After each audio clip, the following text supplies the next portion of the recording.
Hey everyone, this is मेघना and welcome to my channel. तो अध्यात्म यानी कि स्पिरिचुअलिटी के जिस कॉन्सेप्ट के बारे में आज हम डिस्कशन करने वाले हैं, अगेन उसका सोर्स है अद्वैत वेदांत, क्योंकि वेदांत भारत का सबसे उच्चतम दर्शन माना गया है और उसमें भी अद्वैत वेदांत जो है उससे ज्यादा कॉम्प्लेक्स और सटीक दर्शन बताया गया है। इसीलिए अद्वैत वेदांत अपने आप में खास है। तो आज का जो वेदांतिक कॉन्सेप्ट है वो है भक्त क्या है और क्या है उस भजन का मतलब जो कि एक भक्त भजता है। जो दर्शन होता है ना, दर्शन का मतलब होता है फिलॉसफी, मतलब कि कोई भी कॉन्सेप्ट या सिद्धांत जब आप उसको जान लोगे ना कि उसके पीछे की बात क्या है। जैसे फिजिक्स में भी आप कोई भी सिद्धांत देखते हैं तो वो इसीलिए होता है ताकि जब रियल टाइम प्रॉब्लम आए तो आप उसे उस फिजिक्स के सिद्धांत से जो निकलने वाला फॉर्मूला है उसको यूज करके,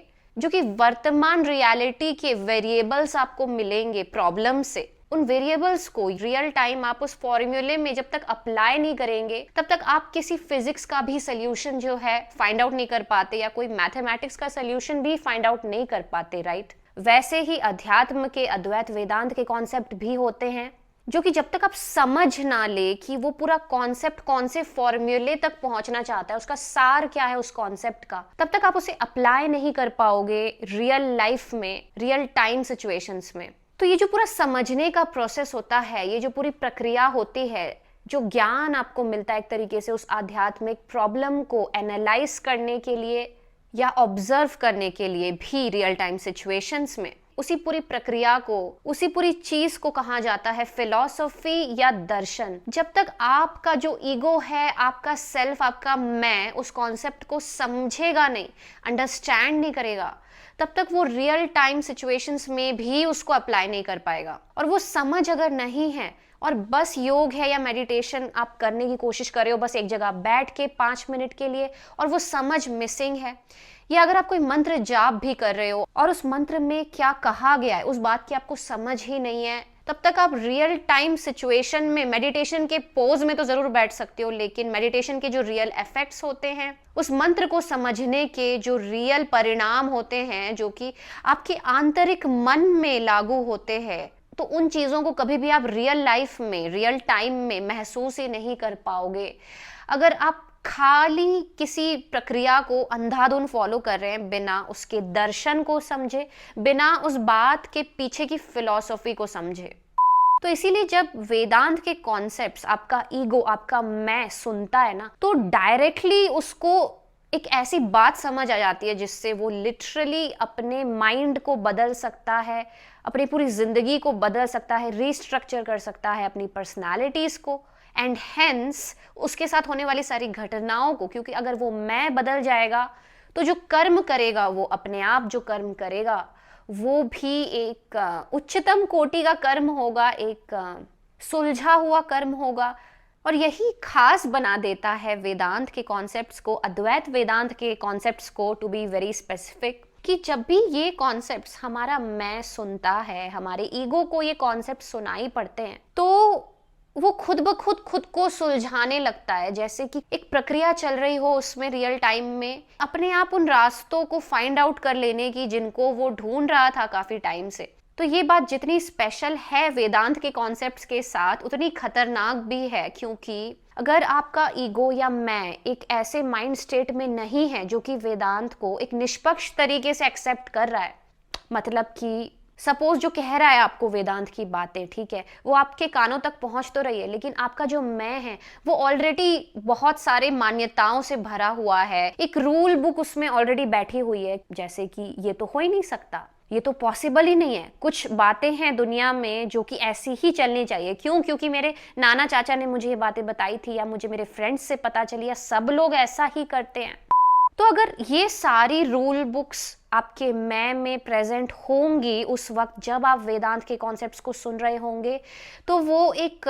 बेहतर तरीके से नहीं सुलझा पाएगा खुद को और उन सवालों का जवाब नहीं मिल पाएगा उसको, जो कि उन कॉन्सेप्ट्स को सुनने के बाद उसको मिल सकता था अगर वो एक निष्पक्ष तरीके से सुन लेता उन कॉन्सेप्ट्स को। क्योंकि ये आत्मज्ञान की बातें होती हैं, और जैसे कि मैंने अपनी वेदांत के सीरीज के फर्स्ट एपिसोड में बताया था कि ज्ञान दो तरीके के होते हैं, विद्या और अविद्या। तो जो अविद्या है वो तो बाहरी ज्ञान होता है, वो भले हम सुन लेते हैं लेकिन वो हमें फैसिनेट नहीं करती। लेकिन जो विद्या होती है वो आत्मज्ञान को कहते हैं विद्या। तो जो विद्या होती है वो उसमें एक अलग कशिश होती है। विद्या में एक ऐसी कशिश होती है कि जब वो बातें आपके दिमाग में जाती हैं, आपके मन में जाती है, तो वो मन को और उलझाती नहीं है बल्कि सुलझा देती है। लेकिन अगर आप इन बातों को वो चेतना बन के सुनेंगे जिसके लिए ये बातें की जा रही है, मतलब ये बातें जब भी वेदांत में बात की जाती है तो कहा जाता है कि किसके लिए। कोई भी कॉन्सेप्ट अगर सुन रहे हैं आप, चाहे वो भगवत गीता का कॉन्सेप्ट हो, कबीर के दोहों का कॉन्सेप्ट हो, उपनिषद का कॉन्सेप्ट हो,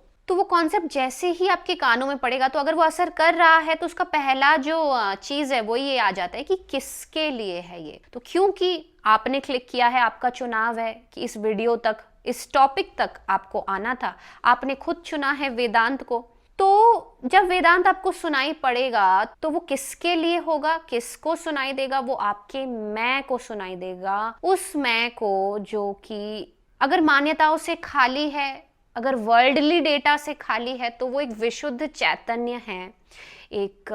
ऐसा एलिमेंट है जो कि इस वर्ल्ड में होते हुए भी इस वर्ल्ड के पार का है, जिसे कॉन्शियसनेस भी कहा जाता है, राइट? तो इसीलिए जब भी वेदांत के कॉन्सेप्ट्स को आप सुने तो अपने रियल लाइफ सिनेरियोस को उस कॉन्सेप्ट के साथ जोड़ के देखना बहुत ज़रूरी है, वरना बातें आगे खुलेंगी नहीं। और वो हर किसी के लिए अलग अलग तरीके से खुलती हैं जब भी वो उन बातों को सुनता है। तो हो सकता है जिस तरीके से मैंने वो कॉन्सेप्ट डिफाइन किया हो वो आपको अलग तरह से समझ आ रहा है, और वही एक अलग तरह से समझ आ रहा है किसी तीसरे पर्सन को जो कि ये वीडियो देख रहा है या वो उन बातों को पढ़ रहा है या सुन रहा है। या हो सकता है कि कोई मेरे बगल में ही बैठा हो, उसको भी वो बात अलग तरीके से समझ आ रही है, क्योंकि हर किसी का मैं अलग अलग होता है उनके रियल लाइफ सिनेरियोस के हिसाब से। लेकिन वो जवाब उस मैं को तभी मिल पाएंगे उन कॉन्सेप्ट्स को सुनने के बाद जब वो अपने रियल लाइफ सिनेरियोस को उन कॉन्सेप्ट के साथ अलाइन करके सुनेगा कि अच्छा, मैं भी तो अर्जुन हूँ, मैं भी तो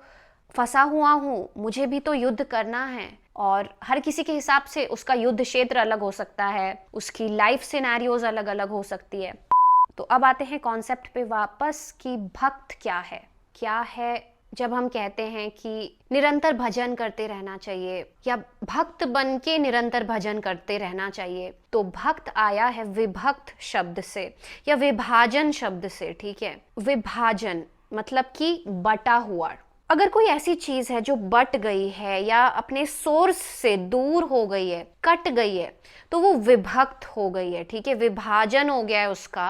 एक ऐसी चीज से जो उसके लिए बहुत जरूरी थी, जो शायद उसकी नियति ही थी, जो कि हो जाना था उसको, जो कि स्वभाव है उसका, लेकिन वो उससे अलग हो गया है। और इसका प्रमाण ये है कि जब भी वो जी रहा है एक दुख में, एक फीवर में जी रहा है, जैसे कि किसी से बिछड़ गया हो, जैसे कि कुछ तो उसे पाना है लेकिन मिल नहीं पा रहा है, जैसे कि इस वर्ल्ड में दिखने वाली जितनी भी चीजें हैं वो उसे ये लालच दे रही हो कि मेरे पास आ जाओ, मैं तुम्हें वो दे दूंगी। लेकिन जब भी ये इंसान वहां तक जाता है तभी उसे कुछ मिल नहीं पाता। जो चीज वो ढूंढ रहा है उसके आंतरिक खालीपन को दूर करने के लिए, वो उससे मिल नहीं पा रहा है, वो विभक्त है, विभाजित है उससे। तो जब भी ये रियलाइजेशन हो जाए एक अहम को, ईगो को, एक इंसान को, तब वो भक्त हुआ। जब आपको ये दिख जाए कि मेरा जीवन ही कहीं ना कहीं ये प्रमाण है कि मैं उस सोर्स से अलग हूं, और पता कैसे चल रहा है मुझे कि कोई सोर्स है जहां तक मुझे जाना है? क्या प्रमाण है इस बात का? क्योंकि मैं अभी ठीक नहीं हूं, मैं अभी खाली महसूस कर रहा हूं। भले बहुत पैसे भी आ जाते हैं मेरे पास, अय्याशियां भी आ जाती हैं, इस वर्ल्ड की मटेरियल चीजें भी आ जाती है मेरे पास, कई बार आ जाती है, लेकिन फिर भी जब वो पल होता है ना, जब वो चीजें आ रही होती हैं, फिर भी कुछ रहता है जो बच जाता है, जो कि खाली रहता है, दुखी रहता है। तो कुछ तो है जहां तक मैं पहुंचना चाहता हूं, और पहुंचने के लिए टाइम बहुत कम है, लिमिटेड है। यही जन्म है जिसमें मुझे पुनर्जन्म ले लेके बार बार उस चीज तक, उस सोर्स तक वापस पहुंचना है। अपनी पर्सनालिटीज को बदल बदल कर, बेहतर करके, बेहतर करते करते करते वहां तक पहुंचना है। तो जब ये रियलाइजेशन हो जाता है एक इंसान को, तब वो भक्त होता है। तो अब आगे मुझे क्या करना चाहिए? अब आगे मुझे निरंतर भजन करना चाहिए। निरंतर मतलब हर पल, हर मोमेंट, हर प्रेजेंट मोमेंट में मुझे भजन करना चाहिए। मतलब मुझे ये याद रहना चाहिए कि अभी जो मैं बना बैठा हूँ, मैं वैसा ही मर जाने के लिए नहीं पैदा हुआ हूँ, क्योंकि मैं एक इंसान हूँ, मेरे अंदर एक चेतना है, मैं ही वो चेतना हूँ। तो ये मेरी जिम्मेदारी है कि हर पल मैं खुद को ये याद दिलाऊं कि मैं उस बेहतर पर्सनालिटी से दूर हूँ और हर दिन मुझे ग्रो करना है, एक उच्चतम चेतना की स्टेट तक पहुंच जाना है और हर दिन उस उच्चतम चेतना तक पहुंचने का प्रयास करते जाना है। तो ये जो निरंतर खुद को याद दिलाने की बात होती है, प्रक्रिया होती है, ये होता है भजन। So that was it for this concept, guys.